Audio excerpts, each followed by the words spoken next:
वासुदेवाय ओम नमो भगवते वासुदेवाय ओम नमो भगवते वासुदेवाय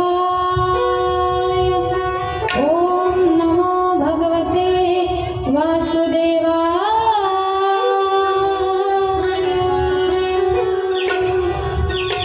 श्री सरस्वती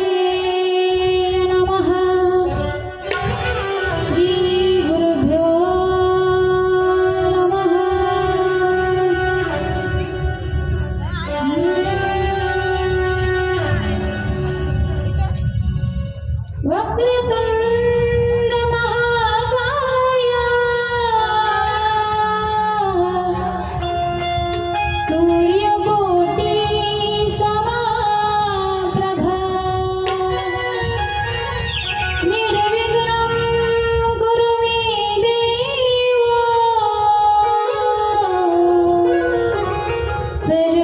सर्वकार्येषु सर्वदा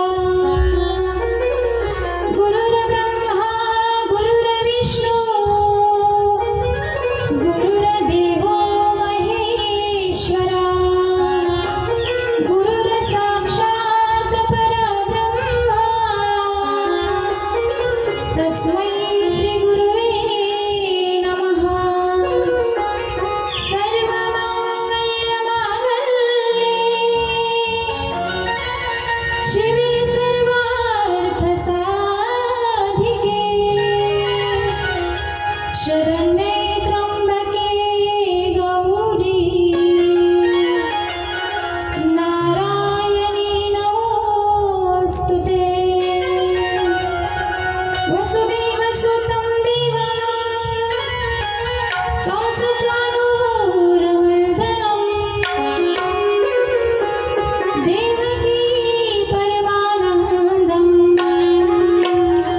पंढरीशी पांडुरंग परमात्म्याच्या अथांग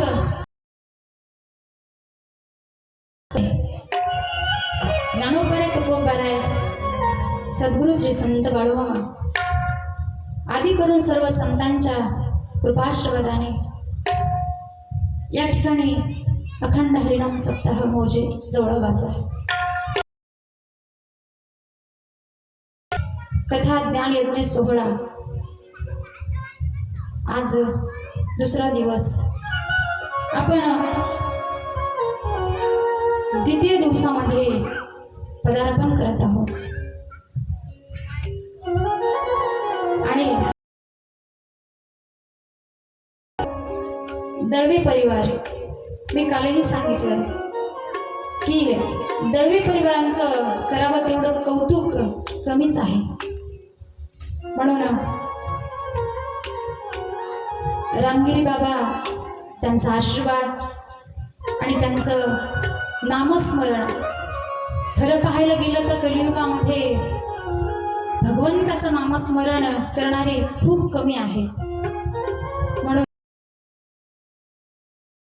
बाबांना व्यासगादीवरून वंदन धन्यवाद व तसेच माझ्या कथेला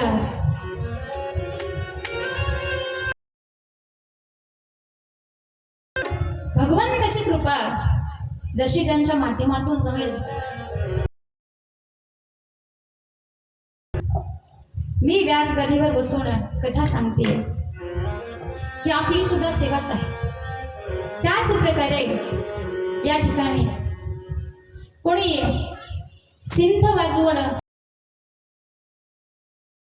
सेवाच करत आहे कोणी पॅडवर आहे तर कोणी तबलावर आहे आणि गायन करून सुद्धा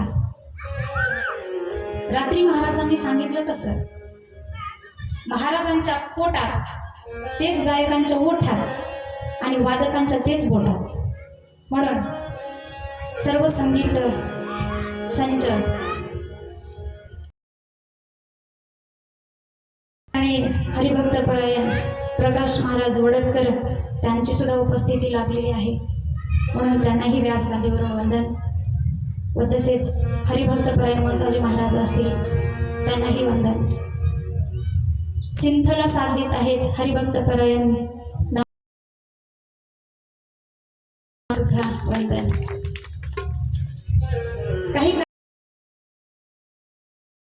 नाही म्हणून आज उपस्थिती दिली आहे त्यांनी.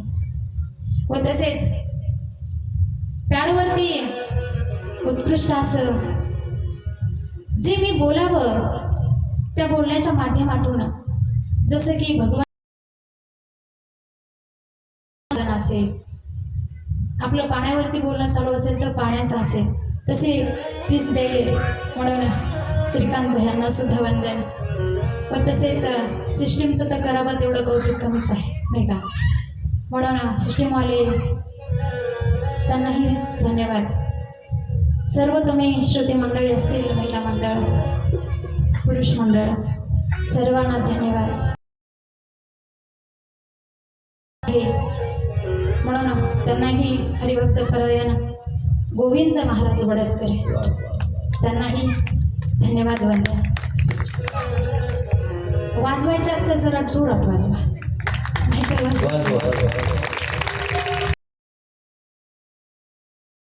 नाही का महाराजांचा काही. म्हणून आपण आज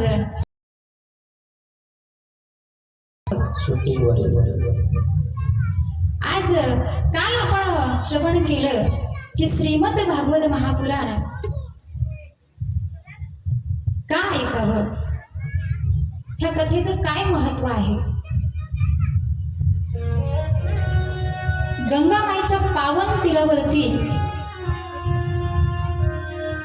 भगवान श्यामसुंदरच्या कथेमध्ये तल्लीन असलेले भगवान शुकदेव राजा परीक्षितीला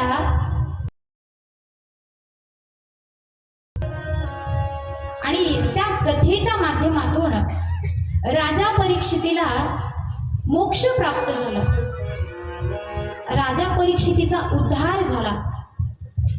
आणि राजा परीक्षितीचा उद्धार झाल्यामुळे या कथेची महती उत्तरोत्तर वाढत गेली.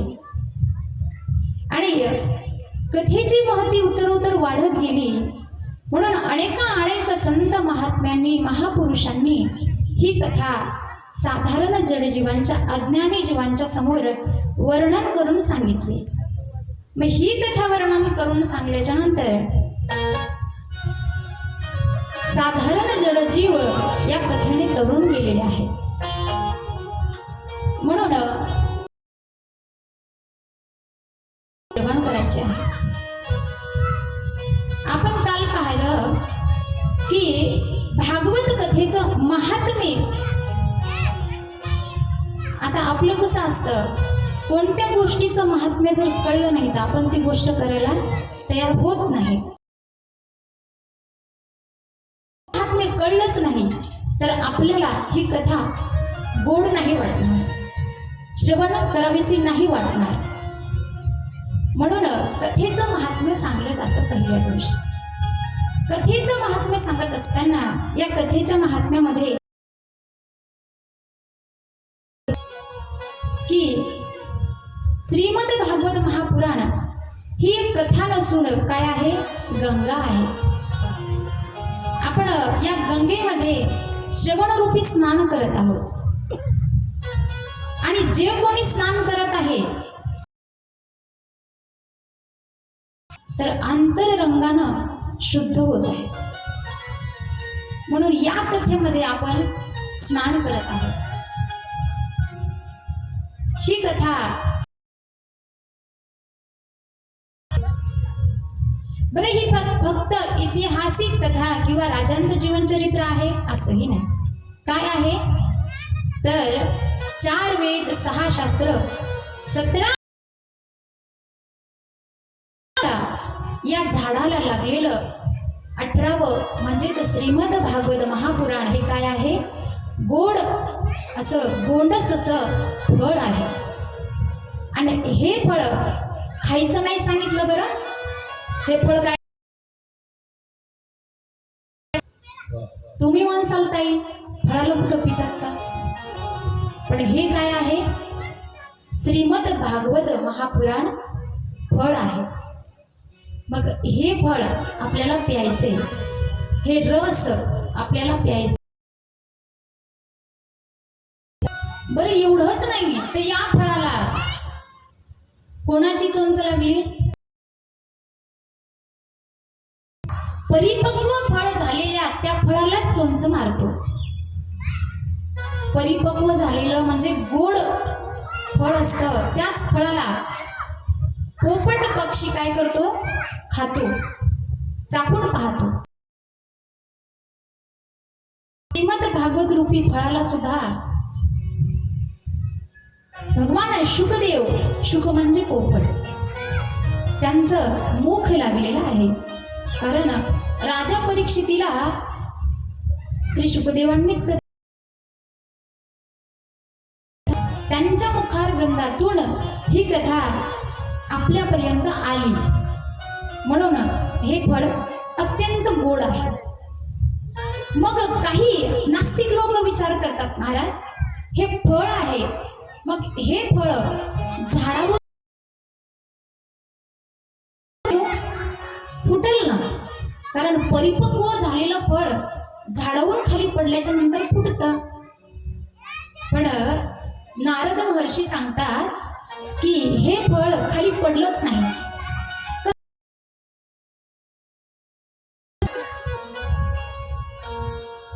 झाडाच्या एक फांदी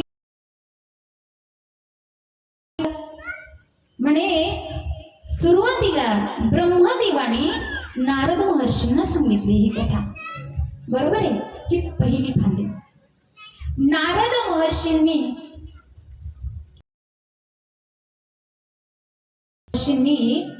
भक्ती आणि ज्ञान वैराग्य यांना जाग करण्यासाठी, त्यांना चैतन्य आणण्यासाठी ही कथा सांगितली. सनकादिकांनी सांगितली. परत शुका मैत्री यांनी उद्धवांना सांगितले. म्हणजे एक फांदी, त्या फांदीवरून हे फळ खाली पडत आलं. डायरेक्टली जमीन फुटल कसं ते फळ? नाही फुटणार. म्हणून भागवत हे पुराण एक फळ आहे आणि या फळाला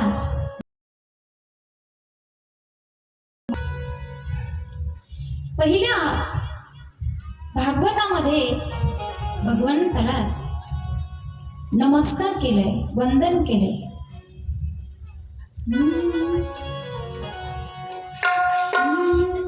सच्चिदानंद रूपा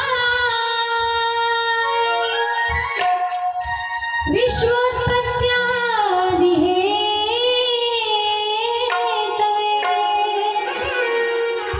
तापत्रय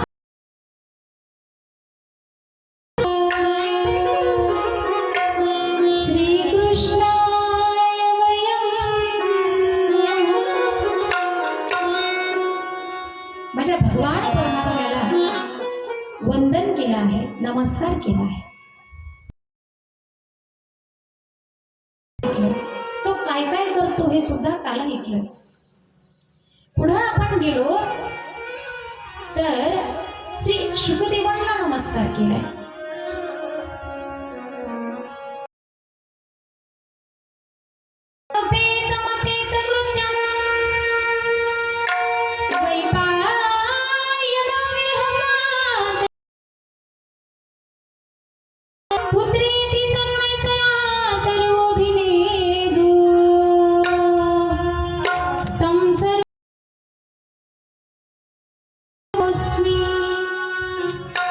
भगवान शुकांना नमस्कार केला. पुढं त्यांना नमस्कार करून आपण नारद महर्षींचा आणि सनकादिक यांचा संवाद ऐकला. नारद महर्षी कुठं श्री क्षेत्र बंधनम या ठिकाणावरती गेले, प्रयागला गेले, काशीला गेले. त्या ठिकाणी गेल्याच्या नंतर त्यांनी पाहिलं की पृथ्वीवरती लोक फक्त आपली उपजीविका भागण्यापुरते जगत आहेत. शांतता राहिलेली नाही. घराघरामध्ये क्लेश होत आहे. हे पाहून नारद महर्षी आणि त्यांना भक्ती माता दिसली. तुमच्या लक्षात आहे ना आपण कुठं होतो काल? आहे का? काल कोणती कथा झाली आणि आपण कुठं थांबलो आणि आता उद्या कोणती होणार त्या विचारणार की आपण काल कुठं होतो. म्हणून सर्वांनी लक्ष देऊन ऐकायचे. उद्या मला सांगायचं की आपण कुठपर्यंत होतो. तुम्ही म्हणसाल ताई आम्हाला विचारलं तुम्ही काय करता, पण मला तुमची पण परीक्षा घ्यावी लागेल का नाही? तुम्ही ऐक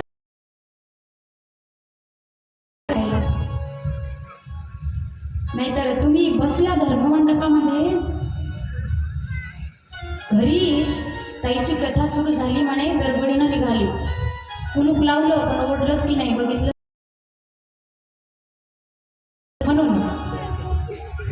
म्हणून तुम्हाला मी उद्या विचारणार की आपण काल काय ऐकलं.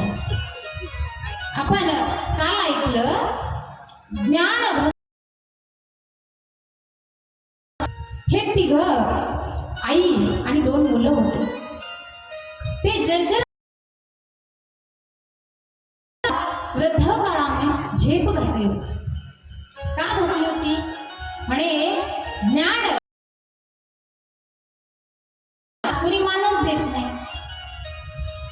भक्तीला थोडाफार वृंदावनामध्ये मान मिळाला. मान मिळाला या शब्दावरती आपण थोडं काल बोललो.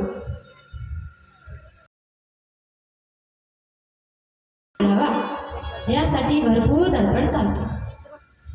लोकांचं खूप असं झालं की मी मोठा, माझे एवढं कोणीच नाही, मी नाही गेलो तर म्हणे सप्ताच नाही होणार. राहतं का कोणाच नाही. मान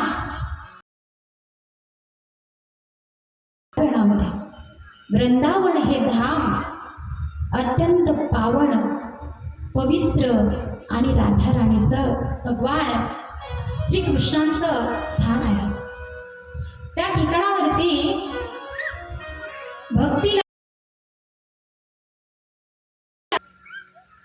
भक्ती तरुण झाली पण तिचे दोन्ही पुत्र वृद्धच राहिले. भक्ती संकटात होती. भक्तीवरती दुःख आलं होतं. नारद महर्षींना म्हणायला लागली, हे साधू पुरुषा माझं दुःख दूर करा. त्या ज्ञान आणि वैराग्याला जागवायचा प्रयत्न करीत होते पण ते झालं नाही.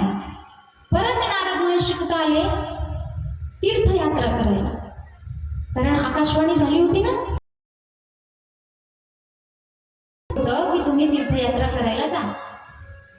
तीर्थयात्रा करायला गेल्याच्या नंतर तुम्हाला साधू महात्मे भेटतील आणि ते तुम्हाला सांगतील की ज्ञान आणि वैराग्य यांना जाग कशी, त्यांना तारुणपण कसं प्राप्त होईल.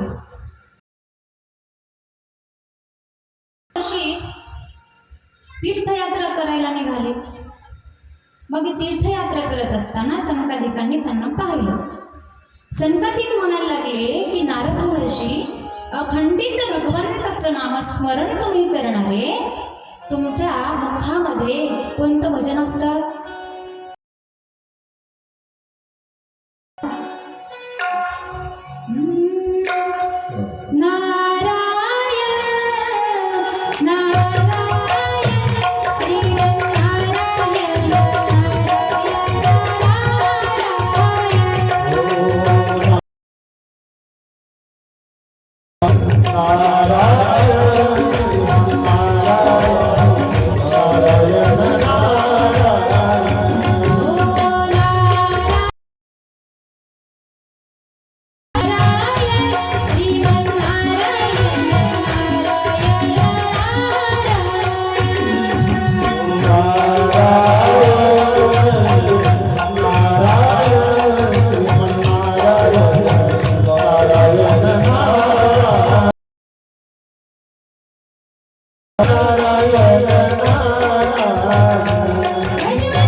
गोपाल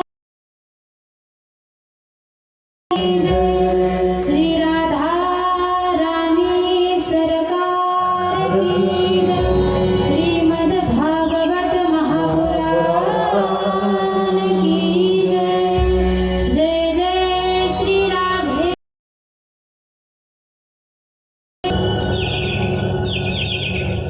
सनकादिक म्हणायला लागले, नारद महर्षी तुमच्या मुखामध्ये अखंडित भगवंताचं नाम असतं. कोणतं नाम आपण ऐकलं? नारायण नारायण. हे जप नारद. मग तुमच्या मुखात एवढं भगवंताचं नाम असताना एखाद्या व्यक्तीचं धन चोरीला जावं एवढे तुम्ही नाराज होता. एखाद्या माणसाच्या घरी चोरी होऊ द्या,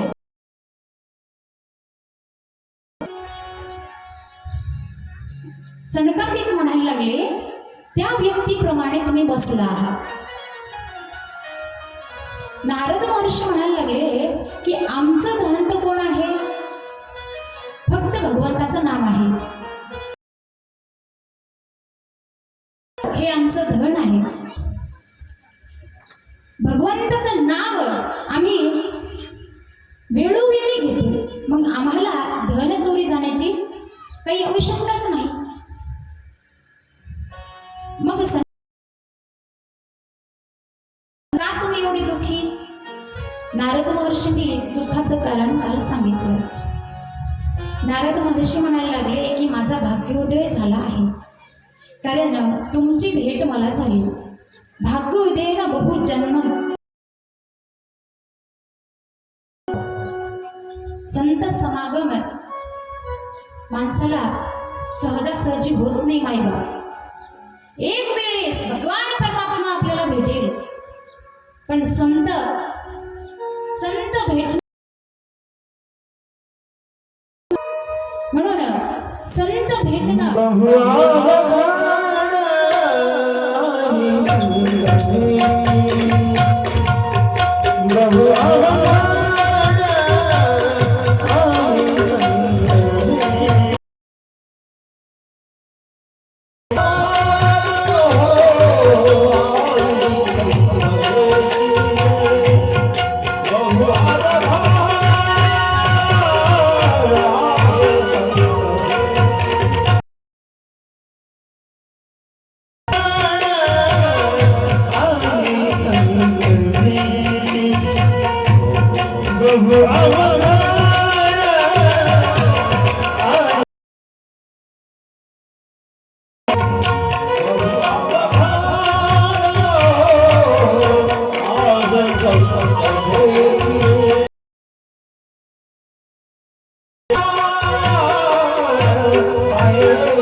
बहु अवघड आहे संत भेटी, परी जग जेठी कृपा कर.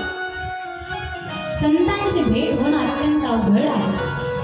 त्या संतांची भेट नारद महर्षींना झाली होती. नारद महर्षी सुद्धा एक संतच आहे, पण ते सुद्धा संतांचं वर्णन करतात. पण संकादिक हे नारदांपेक्षा मोठे आहे.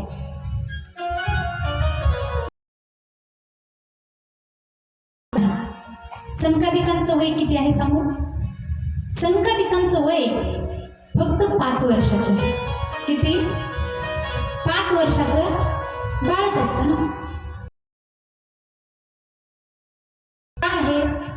त्यांना श्राप लागला होता. त्यांच्याच वडिलांनी त्यांना श्राप दिला. त्यांचे वडील कोण? ब्रह्मदेव. ब्रह्मदेवांनी संकादिकांना श्राप दिला आणि हसत हसत संत असेच असतात. समोरच्याने उपकार मान्य केला तरी ते उपकार करतात आणि उपकार मान्य नाही पाहत नाही की हे आपलं आहे का नाही. संतांना सगळ्या जगाची काळजी. म्हणून नारद महर्षी संकादिकांची भेट झाल्यामुळे संकादिकांची संग विवेक न होई, राम कृपा बिनु धाम न. संतांच्या कृपेमुळं भगवंत भेटतो.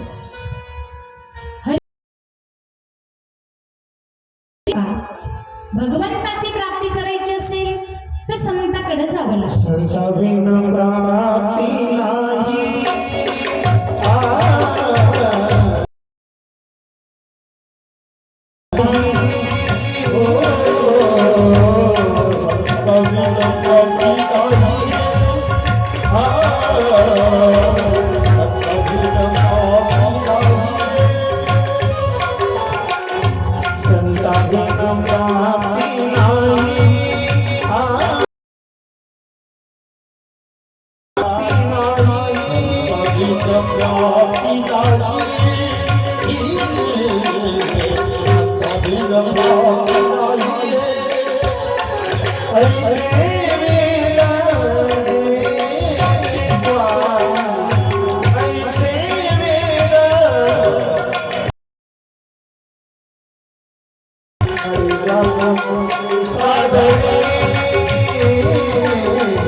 संताविन प्राप्ती नाही ऐसे वेद वेती.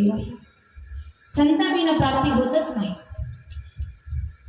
संकादिकांचं वर्णन करून स्तुती. संकादिकांनी त्यांना उपाय सांगितला. महापुराण ही कथा वर्णन करून सांगा. कोणासमोर? ज्ञान आणि वैराग्यासमोर. नंतर त्यांना जाग येईल. त्यांना त्यांचा तरुण नारद महर्षीने यावर प्रश्न सुद्धा टाकला होता. म्हणे मी वेदांचं पठन केलं, त्यांना जाग नाही आली, तर भागवत कथेनं काय येणार आहे? तेव्हा संकादिकांना की भागवत कथा ही सामान्य नाही. म्हणून ही कथा आपण ज्ञान आणि वैराग्यांना वर्णन करून सांगायची. कुठं सांगायची? म्हणे हरिद्वारला सांगायची. ही कथा ज्ञान आणि वैराग्याला वर्णन करून सांगायची. पण ज्ञान आणि वैराग्य सुसुप्तीमध्ये होते. मग त्यांना आणायचं कसं? यांनी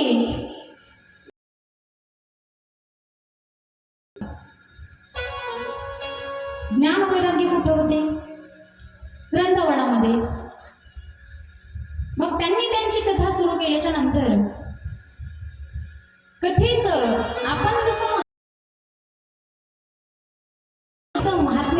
करून सांगायला सुरुवात केली. कथेचं महात्म्य वर्णन करून सांगत असताना त्यांना दिव्य असा प्रकाश येताना दिसला. म्हणे काय होतं तर नंतर वर्णन करून सांगल्याच्या नंतर त्या ठिकाणी ज्ञान आणि वैराग्याला घेऊन भक्तिमाता आल्या. भक्तिमाता त्या ठिकाणी आल्या ज्या ठिकाणी भागवत कथा वर्णन करून आपण सुद्धा या ठिकाणी भागवत कथाच ऐकतोय, भागवत कथाच वर्णन करून सांगतोय. मग या ठिकाणी सुद्धा भक्तिमाता आलेल्या आहेत. बरं, भगवान परमात्मा सुद्धा आलेले आहेत. असं नका करू.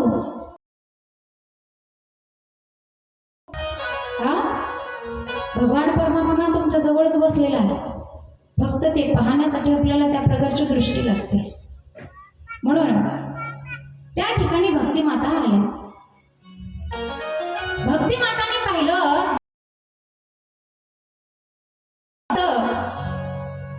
पाराशर महर्षी आपल्या कुटुंबांना घेऊन आले होते. बृहस्पती आले होते, त्या ठिकाणी भृगू आले होते, आदिगुरु सर्व संत ज्या ठिकाणी श्रीमद भागवत महापुराण कथा होते. मग भक्तिमाताने पाहिलं की आपल्याला कुठेही बसायला जागा नाहीये. आसनच दिसत नाही भक्तिमातेला. भक्तिमातेने सनकादिकांना विचारलं की मी कुठं विराजमान हो, माझं आसन कुठं आहे, माझं स्थान कुठं. तिनं विचारल्याबरोबर सनकादिकांनी भक्तीला सांगितलं, भक्ती, ज्यांचं अंतःकरण शुद्ध आहे, ज्यांच्या मनात दुसऱ्यांविषयी कपट नाही, दुसऱ्यांविषयी वैर नाही, द्वेष नाही, ज्यांचं अंतःकरण पाण्यासारखं निर्मळ आहे आणि भगवान परमात्म्याची प्राप्ती करून घेण्यासाठी प्रेमाने श्रवण करतात ना, त्यांच्या हृदयामध्ये त्यांच्या जैसी गंगा वाहे जैसे जाचे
जैसी गंगा वाहे तैसे जाचे मन.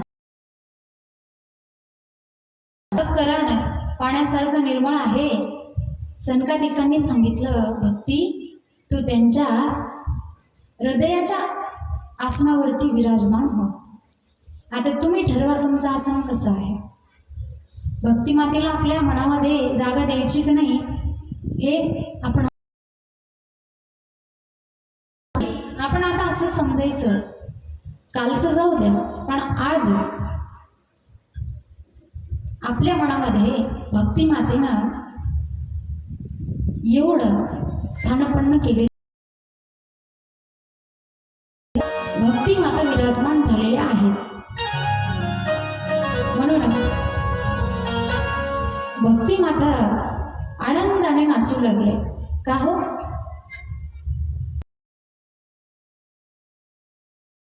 तरुण पण प्राप्त झालं होतं. कोणती आई आहे मला सांगा बरं, की जिला आपल्या लेकराला दुःख झालं की तिला सुख होतं? अशी आईच नाही महाराज.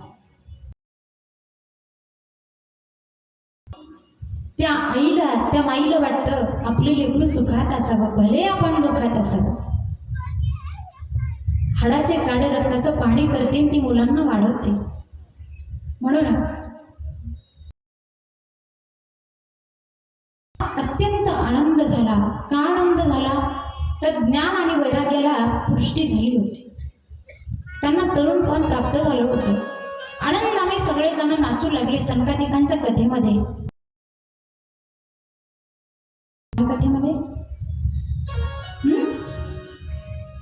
मग आपण सुद्धा नाचूया. ज्यांना कोणाला नाचा वाटतं, आनंद घ्या वाटतं, त्यांनी नाचायचं, आनंद घ्यायचा, पावली खेळायची. यासाठी सप्ताह असतो. भगवंताचं नाम पाय मोकळे होतात.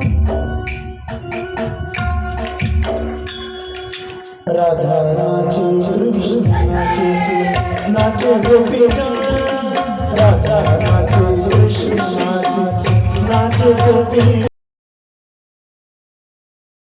पावन वृंदावन मन मेरा बनया सखरे, पावन वृंदावन. राधा नाचे कृष्ण नाचे मन मेरा बनया सखरे, पावन वृंदावन.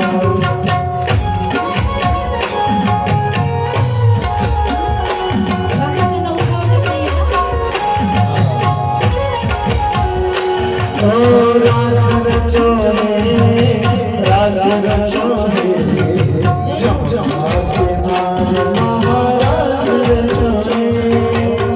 आनंद घ्यायचा,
रचोनी रास रचोनी चमचमाती नाद महारास रचोनी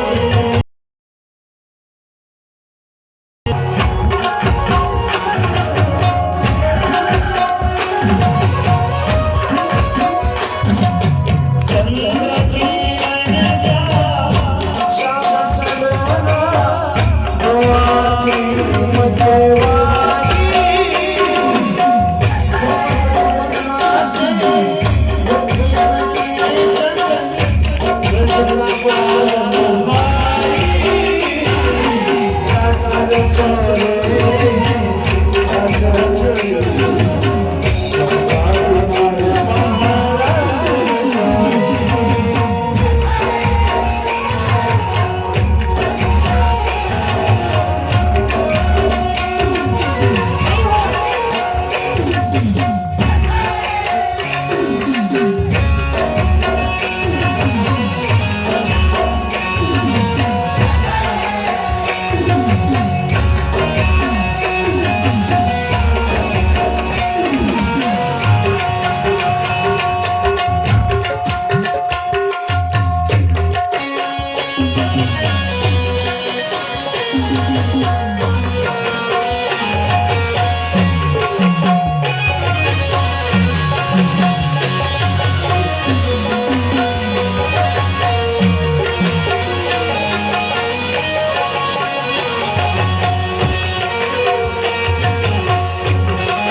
काहींना उठा वाटत नाही का? आनंद घ्या वाटत नाही का? म्हणजे आज नाही उद्या 4-5 दिवस आहेत आणखी नाही का?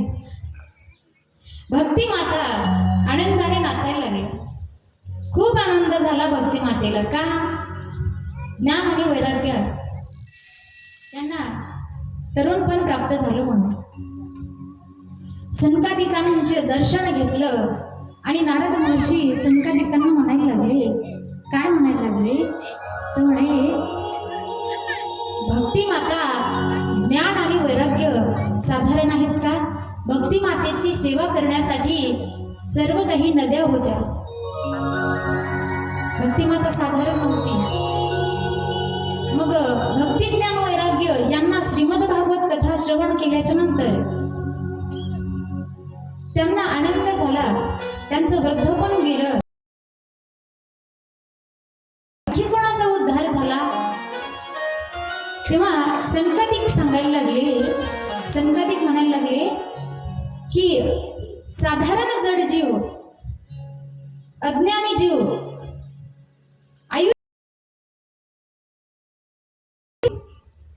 एकही पुण्याचं काम नाही केलं. सप्ताह असो, कुठलं दुसरं काही दान धर्माचं काम असेल, एकही कवडी खर्च केली नाही. असं म्हणतात 10 रुपये जर आपल्या जवळ आले तर त्यातील तेव्हा ते 9 रुपये आपल्या कामी येतात. कारण धन देवाला दिल्याच्या नंतर धनाची शुद्धी होते आणि माणसाला ज्ञान माणसाने दुसऱ्याला दिल्याच्या नंतर आपलं ज्ञान वाढतं. त्या ठिकाणी नारद महर्षी म्हणायला लागले कोणाचा उद्धार झाला? तेव्हा संकादिकांनी सांगायला सुरुवात केली की त्याचा मृत्यू जरी झाला असेल आणि मृत्यू झाल्याच्या नंतर तो जीव प्रेत योनीमध्ये असेल अशा जीवाचा सुद्धा मग कोणाचा उद्धार झाला आम्हाला सांगा.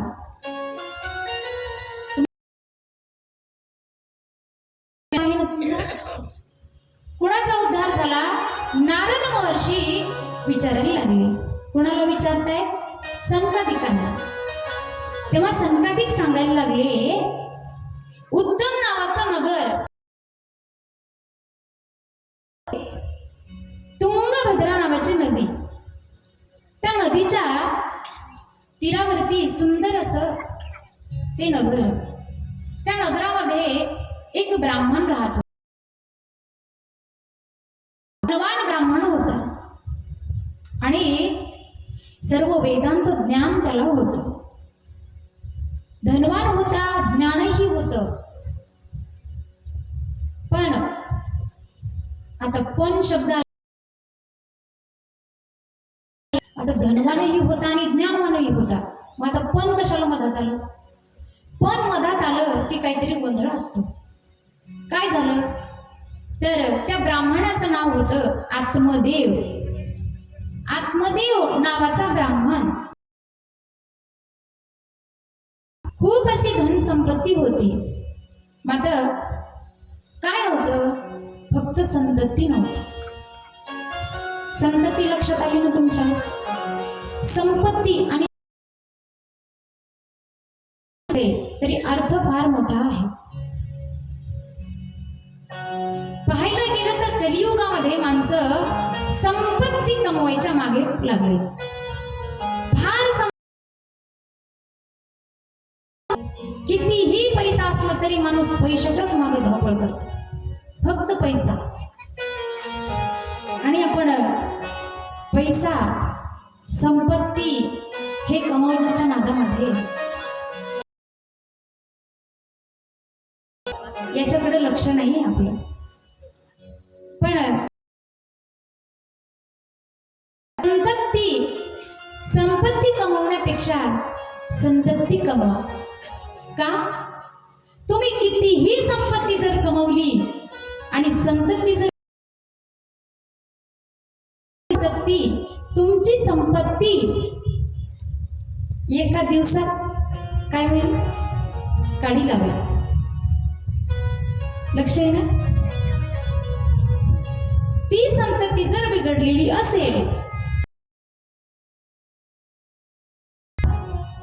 आणि तुम्ही जर संतती कमवली तर ती संतती तुम्हाला संपत्तीही कमवून देईल आणि म्हातारपणात तुमची काठी सुद्धा होईल, तुमचा आधार सुद्धा होईल. महाराज एवढे आपल्या मुलाला शिकवण्याच्या नादात लागलेत लोक. एवढं शिकवतात, फार मोठं करतात आपल्या मुलाला. आणि तोच मुलगा शेवटी जेव्हा आपल्याला सांभाळायची वेळ येते तेव्हा तो काय करतो? घराच्या बाहेर काढतो आई वडिलांना. आता आपल्याला पण असं आपलं होऊ नये. आपल्या मुलांनी आपल्याला सांभाळावं याकरिता संतती कमवली तर कधीही आपल्याला म्हातारपणामध्ये आई आणि बाबा म्हणून सांभाळे. नाही तर एवढी धावपळ करायला लागले की घरी आले बरोबर आई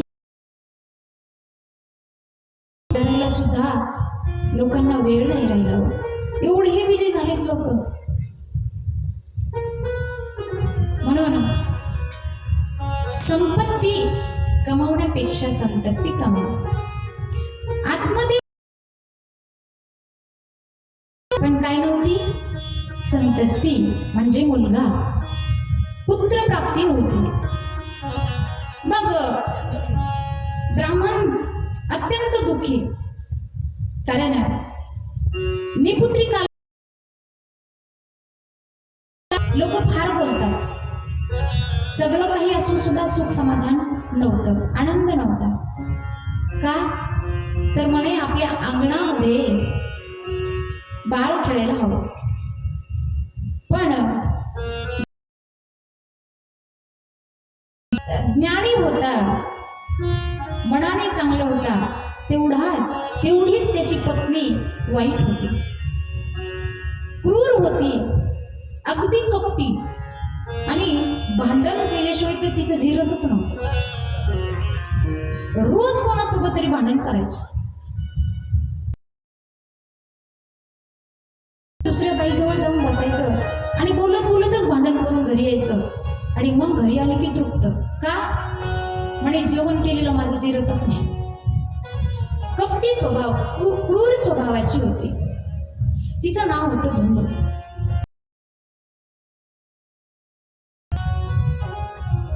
तिला एक बहीण होती आणि बहिणीच्या घरी संपत्ती भरपूर होती, पण संपत्ती नव्हती. जिथं दात आहे तिथं चणे नाही, आणि जिथं चणे तिथं दात,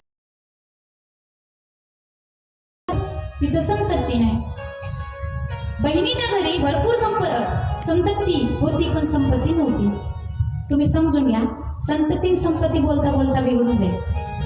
तुमचं लक्ष संपत्ती म्हणजे मुलगा बाळ. तिच्या बहिणीला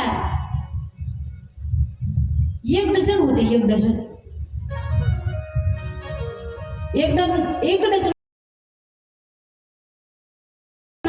पण संपत्ती भरपूर, संपत्ती नाही. आत्मदेव नावाचा ब्राह्मण अत्यंत दुःखी एक दिवस जगण्याला कंटाळून वनात निघाला. आता म्हणला असं वाटत नाही. का? तर भरपूर संपत्ती असूनही समाधान नाही. लोक बोलतात, बोलणं ऐका वाटत नाही, म्हणून कंटाळून आता मी आत्महत्या करतो. पण संत दिसले. संत दिसल्याच्या नंतर त्याने विचार केला. ब्राह्मण होता, ज्ञानी होता. त्याने विचार केलं आपल्याला असंही मरायचंच आहे, मग एकदा संतांचं दर्शन घेऊन मरू. जेव्हा ज्ञानेश्वर महाराज भ्रमण करत करत निघाले होते गावातून, जिचा पती मृत्यू पावला होता, ती म्हणाली असेही माझे पती आता मृत्यू पावले, आणि पूर्वीच्या काळी सती जाण्याची प्रथा. सती जाणं म्हणजे माहिती का? आताच्या बायकांना माहिती नाही. सती जाणं म्हणजे आपले पती गेल्याबरोबर त्यांच्याच सोबत आपणही जायचं, मागं राहायचं नाही. म्हणून तिनं विचार केला संतांचं दर्शन घ्यावं. माऊलीच्या दर्शनाला आली ती माऊली. माऊलींचं दर्शन घेतलं, साष्टांग दंडवत घातला, आणि माऊलींचं दर्शन घेऊन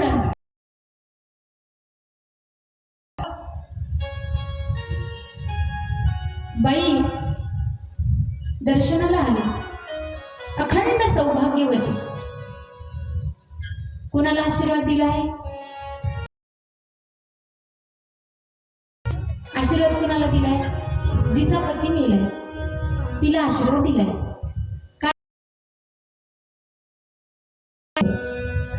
तिचं सौभाग्य गेलंय, आणि आता सौभाग्यवती कशी होईल?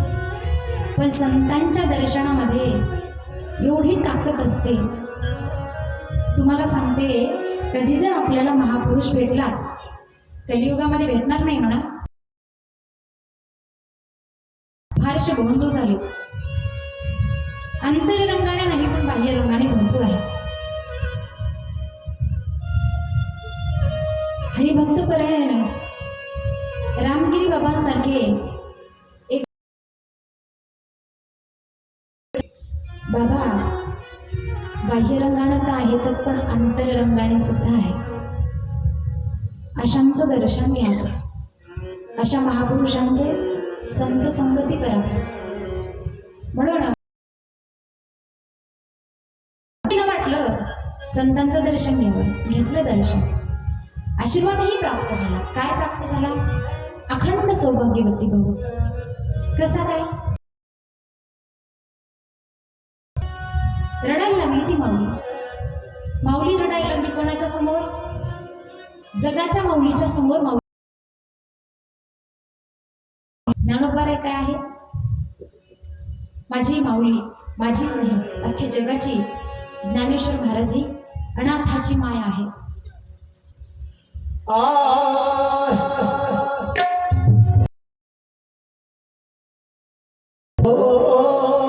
ज्ञानाबाई माझी अनाथाची माय. ज्ञानाबाई माझी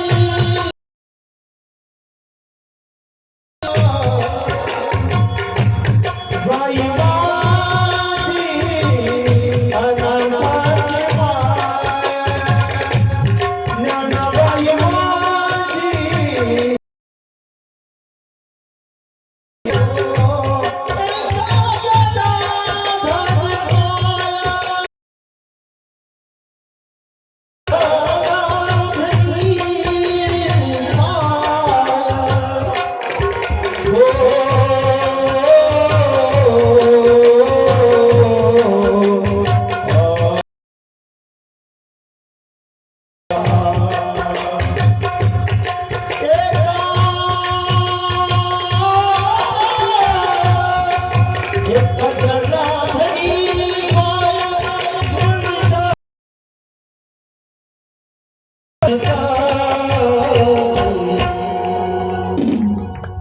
न पाहिया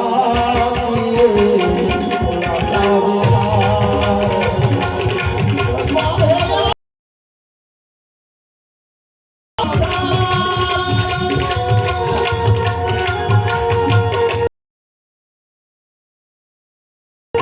साधकांचा माया दर्शन हरिया. साधकांचा माया साधकांचा माया दर्शन हरिया. साधकांचा माया सर्व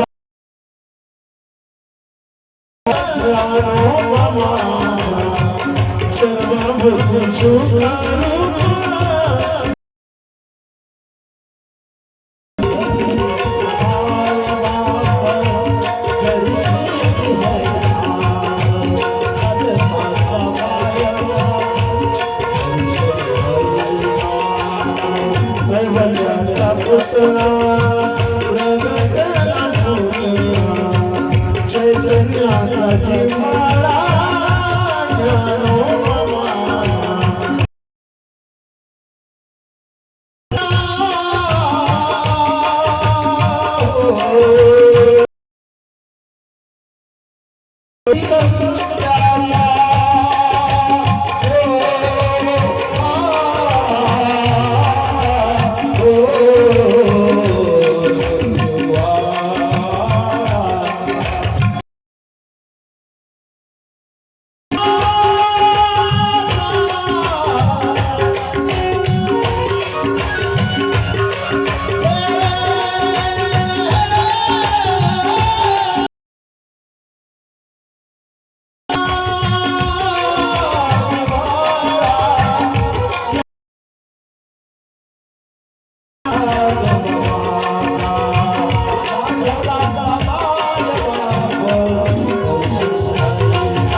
सर्व सुखाची लहरी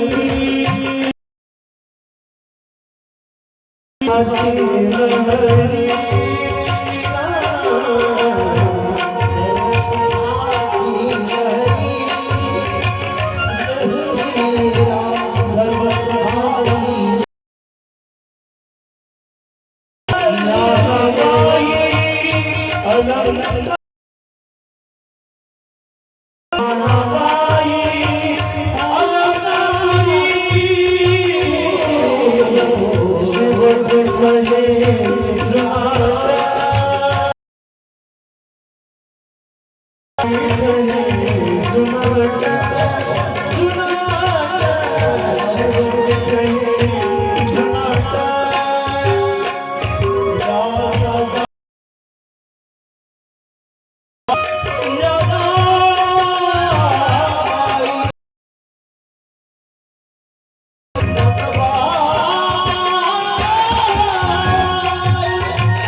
ज्ञानाबाई माझी अनाथाची माय. माऊलींचं दर्शन घेऊन माऊलींना विचारावं, माऊली तुम्ही आशीर्वाद दिलाय, म्हणजे कुणी दिलाय? संतांनी आशीर्वाद दिलाय. नाही, मग तुमचा आशीर्वाद खरावा म्हणावा की खोटा म्हणावा? आई असं का म्हणता? तेव्हा त्या महिलेनं सांगावं की माऊली माझे पती आता राहिले नाही आणि तुम्ही मला सौभाग्यवतीचं आशीर्वाद दिलाय. मग माऊलीनं म्हणावं, आई मी आशीर्वाद दिलाय असा तरी निष्फळ नाही जाणार. आशीर्वादही निष्फळ जात नाही आणि श्रापही निष्फळ जात नाही. मग माऊलीनं विचारलं आता काय करावं? तेव्हा ज्ञानोबा आणि त्याच्या मस्तकावर हात फिरवा. कोणी? ज्ञानेश्वर महाराजांनी मस्तकावरून हात फिरवल्याबरोबर तसा मेलेला माणूस उठून बसला. किती संत दयाळू असतात, खाली जात नाही. हे ब्राह्मणाला माहित होतं आपल्याला असंही मरायचंय. मग संतांचं दर्शन घेऊन मरूया.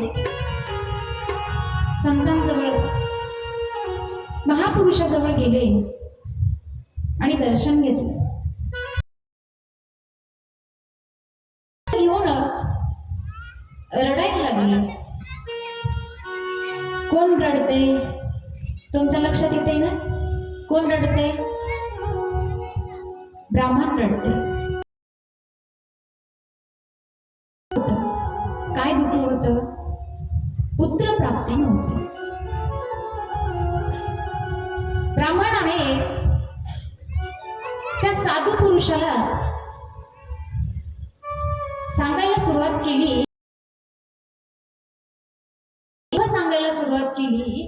तेव्हा साधू पुरुषाने हस्तरेखा पाहिली.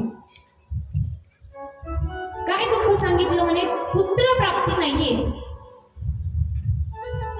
काहीही करा आणि मला आशीर्वाद द्या की मला पुत्र व्हावा, की तुझ्या 7 पिढ्यामध्ये तुला पुत्र प्राप्ती नाही. किती? 7 पिढ्यांमध्ये. मग मी आशीर्वाद द्यावा आणि तुला पुत्र व्हावा. धरला. तुम्ही जर मला आशीर्वाद नाही दिला पुत्र प्राप्तीचा तर मी तुमच्या चरणावरती प्राण सोडेल. आता काय करावं? किती मोठा प्रश्न. बाबा असं नको करू.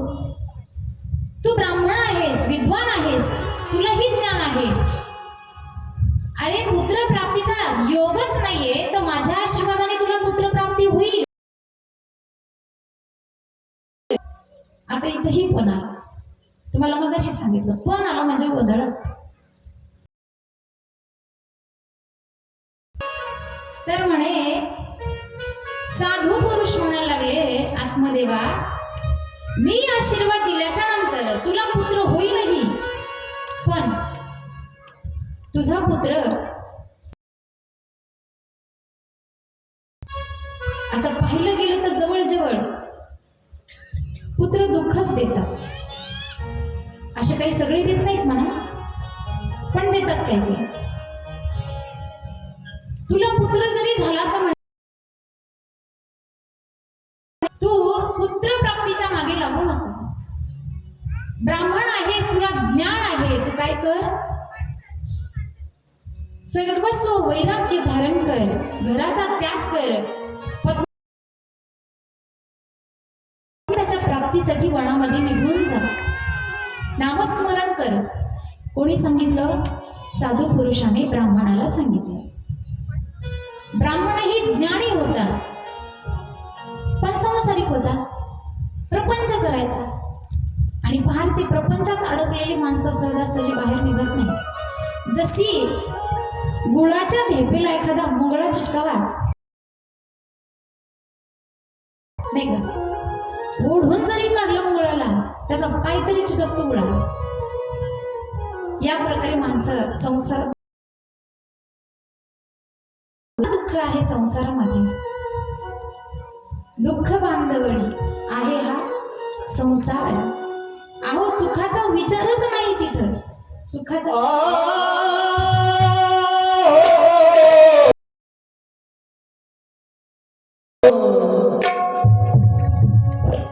दुःख बांधवाडी आहे हा संसार.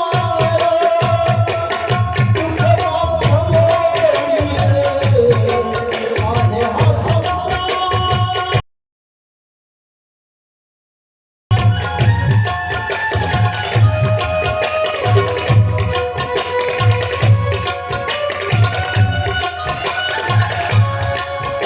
सुखाचा विचार, सुखाचा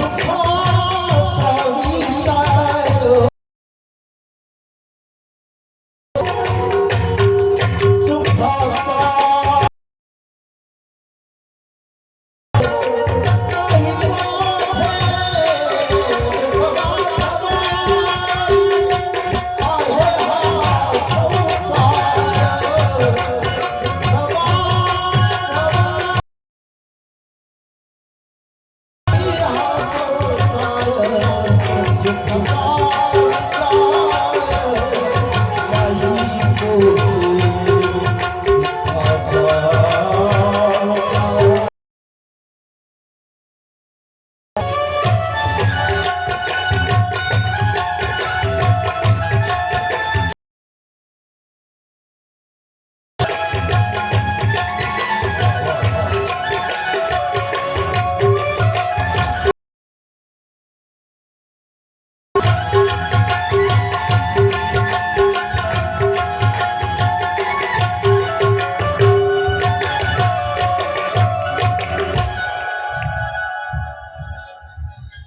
दुःख बांधवाडी आहे हा संसार. दुःख बांधवाडी आहे हा संसार.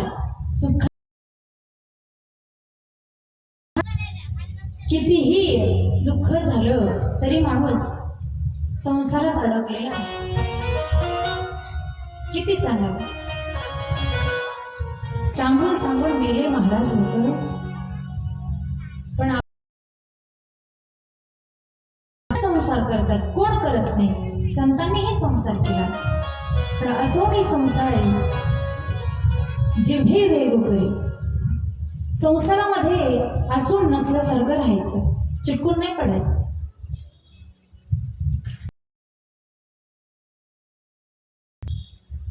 की बाबा तुझ्या 7 पिढ्यापर्यंत तुला प्राप्ती नाहीये रे, पुत्र प्राप्ती नाही, तरी तू अट्टहास करतोस. ब्राह्मणाने हट्ट धरला.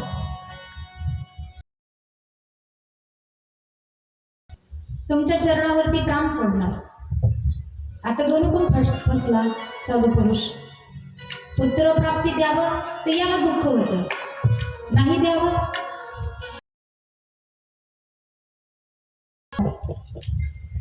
मग एक फळ दिलं ब्राह्मणाला. सांगितलं तुझ्या पत्नीला खायला दे. आणि काही नियम म्हणे, फळ खाल्ल्यानंतर गर्भधारणा होईल. आणि नंतर नियम सांगितले, खोटं बोलायचं नाही. आणि सात्विक आहार, सगळ्यांशी प्रेमानं वागायचं. मनामध्ये कोणाविषयी द्वेष निर्माण करायचा नाही. आता आता मी मगाशी सांगितले की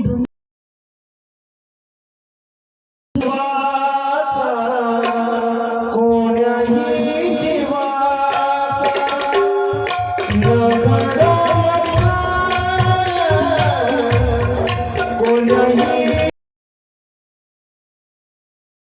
कोण्याही जीवाचा नगडा कोण्याही जीवाचा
जीवाचा न घडो मत्सर.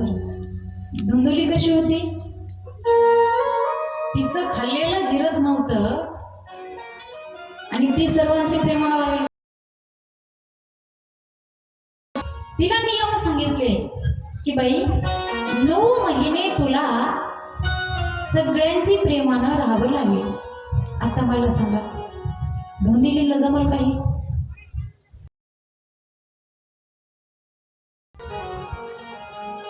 कलियुगामध्ये अशा धुंदुली बऱ्याच आहेत. तिला सांगितलं बाई तू सर्वांशी प्रेमानं राहायचं. का तर होणारा पुत्र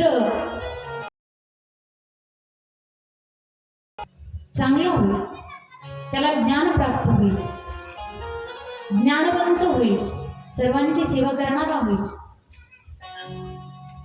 पण तिला ब्राह्मण जो आत्महत्या करायला निघाला होता ब्राह्मण, तो घरी आनंदाने परत आला. पुत्र होणार होता आणि साधू पुरुषांचं म्हणणं कधी खोटं होत नसतं. म्हणून ब्राह्मण म्हणायला लागला, आपल्याला महापुरुषाचा आशीर्वाद आहे, त्यांनी हा एक फळ दिले आपल्याला, हे फळ तू ग्रहण कर आणि काही नियम दिले, ते नियमाचं पालन करायचंय. पतीचं सगळं म्हणणं ऐकून घेतलं आणि पतीला म्हणायला लागली, खाते. आता खा म्हणे. नाही, आता नाही खात, थोड्या वेळानं खाते. तेव्हा कधी पण खा, पण खा. का खा? आपल्याला पुत्र होणार आहे. पण धुंदुली कशी होती? धुंदुलीनं प्रश्न पडला तिला की फळ खाल्यानंतर मला गर्भ राहणार. 9 महिने 9 दिवस सहन करावे लागतात यातून. नंतरही जेव्हा बाळ जन्माला येतं त्यावेळी महिलेचा पुनर्जन्म झाल्यासारखं होतं.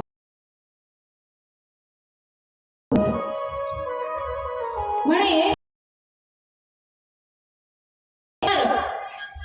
माझं सौंदर्य ढळलं. सौंदर्य कारण रोज मेकअप करायची सवय आणि तिला तिच्या सौंदर्य की मी फार सुंदर आहे. माणसाने धनावर ज्ञानावर आणि सौंदर्यावर कधीही गर्व करू नये. काय खरं आहे, सौंदर्य हे सुद्धा काही काळानंतर ढळणार आहे, येणारच आहे. आणि धनाचंही काय आहे, कधी राजाचा रंक आणि कधी रंकाचा राग सांगता येत नाही. म्हणून माणसाने कोणीही गोष्टी लागलं की मी जर फळ खाल्लं आणि मी जर खरोखरच गरोदर राहिले तर मला या यातना सहन होणार नाही. मला खायची सवय आहे, मला खायला भरपूर लागतं आणि ते सुद्धा चांगलं चुंगलं 3 टाइम गरम गरम खायला लागतं म्हणे. सात्विक आहार कोणी खावा, जमणार नाही. सात्विक आहार नाही जमणार. धुंदुली मनातल्या मनात विचार करायला लागली, आता काय करावं. तिनं आपल्या बहिणीला फोन केला. मी मगाशी सांगितली तिची बहीण कोण होती, कशी होती, तिच्या घरी काय काय होतं, तुमच्या लक्षात आहे ना. काय होतं,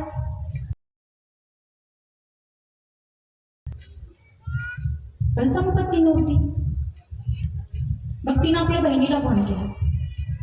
ती म्हणाली, माझा येडा मालक घरी आणि मला खायला देते म्हणे, खा तुला गर्भ आहे आणि आपल्याला पुत्र होईल. असं पुन्हा काही दिल्यावर पुत्र होतं का, नाही. बहीण फार हुशार होती. बहिणीनं प्लॅन केला, पण बहिणीचं प्रेम वेगळंच असतं. म्हणून त्या बहिणीनं सांगितलं, तू काय कर, ते फळ खाऊ नको. काय सांगितलं,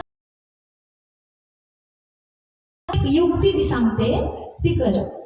म्हणे तुझं सौंदर्यही टिकून राहील, तुला जेव्हा बाळ जन्माला येतं त्या त्रासही त्या यातनाही होणार नाही आणि तुझं सौंदर्य. म्हणे कसं काय करायचं आपण. तेव्हा ते बहीण आहे आणि तुझ्या घरी संपत्ती आहे. लक्ष आहे ना तुमचं. ती म्हणायला लागली, तुझ्या घरी संपत्ती आहे आणि माझ्या घरी संपत्ती आहे, मग आपण खदला बदल करूया.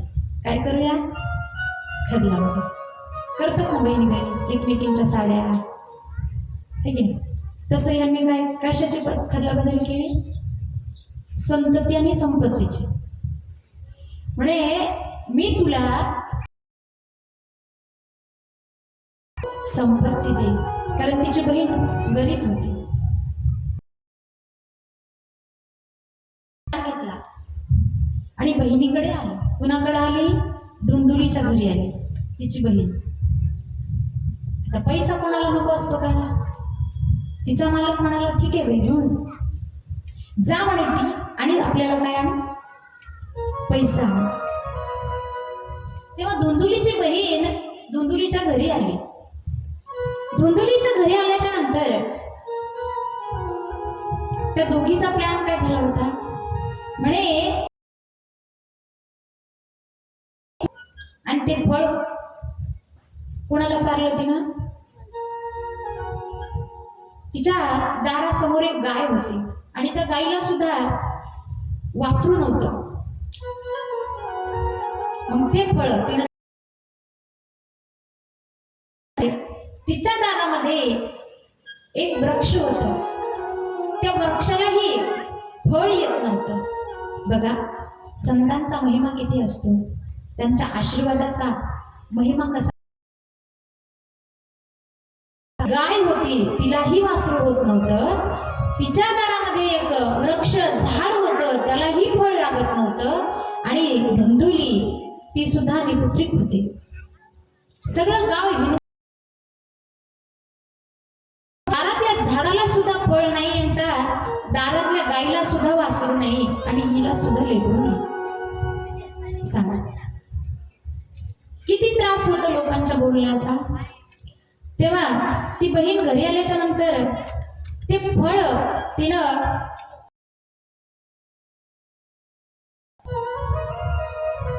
गाईला चारल्याबरोबर गाईला गर्भ राहिला. गाईला गर्भ राहिला आणि तिची बहीण ती 9 महिने जोपर्यंत प्रसूत डेरा मानून बसली. मग दोघी बहिणी रोज मस्त राहायला लागल्या. जेव्हा तिनं गाईला फळ चारलं त्या दिवसपासून तिनं सुद्धा नाटक गरोदर राहायचं नाटक धुंदुलीनं नवऱ्याला सांगायला लागली की मला गर्भधारणा झाली.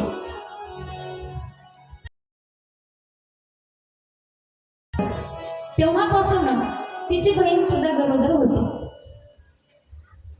पुढं काय होणार आहे हे लक्षात येईल तुम्ही जर लक्ष देऊन ऐकलं तर. गरोदर होती आणि हिनंही नाटक केलं गरोदर राहण्याचं. गाईलाही गर्भ राहिला.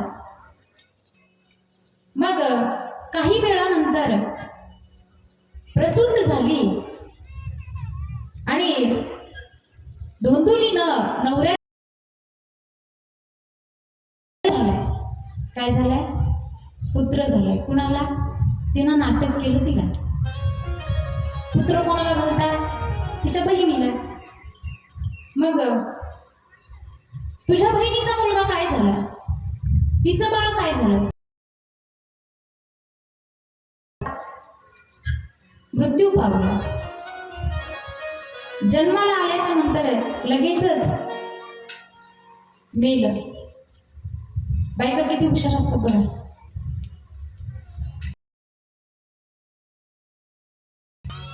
बहिणीचा मुलगा मृत्यू पावला आणि आपल्याला मुलगा झाला. तितक्यात गाय सुद्धा प्रसूत झाली. गाईला सुद्धा काय झालं? तर तुम्ही म्हणसाल गाईला मुलगा कसा होईल? तिला वासरू होईल. असा मुलगा झाला. पूर्ण शरीर मानवाचं होतं आणि त्याचे कान फक्त गायीचे होते. काय होते? कान गायीचे होते. का? मनुष्याचे शरीर आणि आशीर्वाद दिलेलं फळ त्या गायीला चारलं होतं. म्हणून त्या गायीला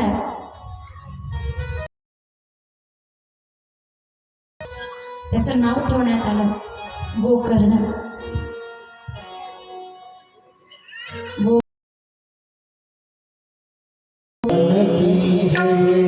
गोकर्ण महाराज की जय. गायीलाही मुलगा झाला आणि तिच्या बहिणीलाही मुलगा झाला. पण ते मुलगा ठेवण्यात आलं. बायका आता आपल्या नावावर नावं ठेवायला लागल्या. आणि माझं नाव कोणतं आहे त्या अक्षरावर मी माझ्या बाळाचं नाव ठेवणार. बरोबर आहे का? आता असंच चालू झालं. पूर्वीचे गंगा, यमुना, चंद्रभागा नाही का, नामदेव, तुकाराम अशी नावं पूर्वीची असायची. पण आताचे नावं सांगूच ना. एका बसमध्ये एक म्हातारा प्रवास करायला निघाली. म्हातारा बायाला तिकीट नव्हतं, बिना तिकिटाच्या. आता पैसे लागत नाहीत मला, निघाली चला एकीकडे जाऊन येऊया. नातीला घेतला, निघाली बसमध्ये. बसमध्ये निघाल्याच्या नंतर की तिची नात हरवली. हरवली म्हणजे बसमध्येच हरवली. त्या कंडक्टरला म्हणायला लागली, कंडक्टर साहेब माझी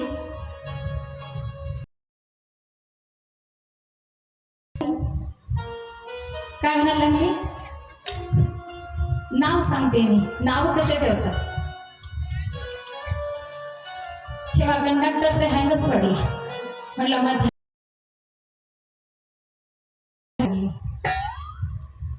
काय म्हणायला लागली? तिनं नातीन म्हणायचं ना, दुसरं काहीतरी नाव ठेवायचं नाही. तिनं तेच लावलं. कंडक्टर तो कोमातच गेला. त्याला वाटलं आता ही मलाच म्हणती का काय. म्हातारी बसून कंडक्टरच्या बाजूला बसली होती ती. नंतर कळालं. काय कळालं? म्हणे कंडक्टर साहेब, मी माझ्या नातींचे विचारते. पप्पी. काय नाव आहे? पप्पी. असले नाव पूर्वीचे. त्या धुंदुलीनं तिच्या मुलाचं नाव ठेवलं. काय नाव ठेवलं? म्हणे माझ्या अक्षरावरून ठेवायचं. काय होतं? धुंदुली होतं. मुलाचं नाव काय ठेवलं? धुंदुकारी. मुलाचं नाव धुंदुकारी ठेवलं. आणि ज्या गाईला मुलगा झाला होता त्या मुलाचं नाव काय ठेवण्यात आलं? गोकर्ण. कारण तो गाई कान कसे होते तर गाईचे होते म्हणे, म्हणून त्या मुलाचं नाव गोकर्ण असं ठेवण्यात आलं. मग ब्राह्मणाला अत्यंत आनंद झाला. जो काय करत होता, दुःखी होता, त्या ब्राह्मणाला पुत्र प्राप्त झाला. म्हणून अत्यंत आनंद झाला त्याला. आनंदाने पुत्रप्राप्ती झाली तर झाली, त्यातही मुलगा झाला.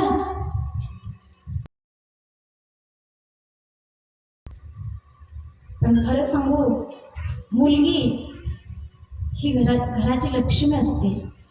तिच्या घरी येण्यानं घराचं मंदिर बनतं. तिच्या घरानं आणि तीच नसेल तर सांगा बरं, समाज तरी कसा चालेल? सगळं जग तिच्यावरच तर चाललंय. ती आदिशक्ती आहे, ती नारी आहे. बऱ्याच लोकांना वाटतं आम्हाला मुलगी नको.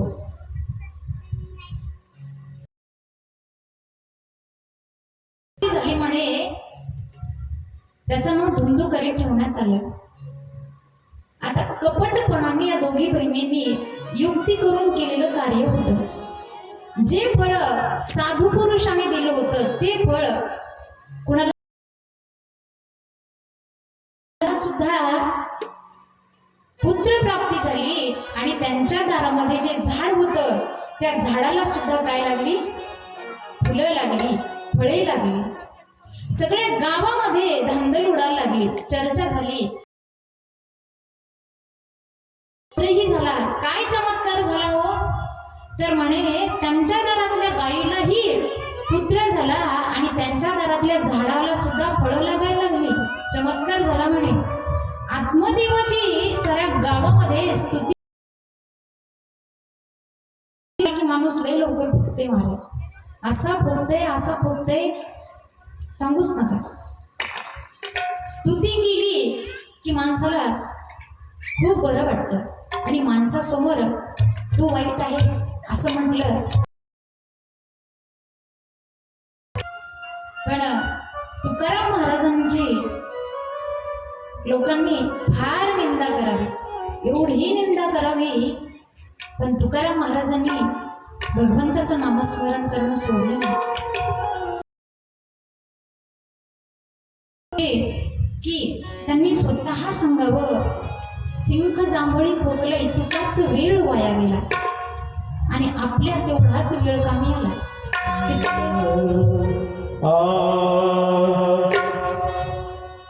सिंह जा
सिंक जांभळी गोकुला इतकाच वेळ वाया गेला. तुकाराम महाराजांनी एवढं नामस्मरण करावं झाले म्हणजे लोक आम्हाला काय म्हणायला लागले, आम्हाला हब म्हणा, म्हणजे हरिभक्त परायण म्हणा, महाराज म्हणा, आजकालची परिस्थिती. पण तुकाराम महाराजांनी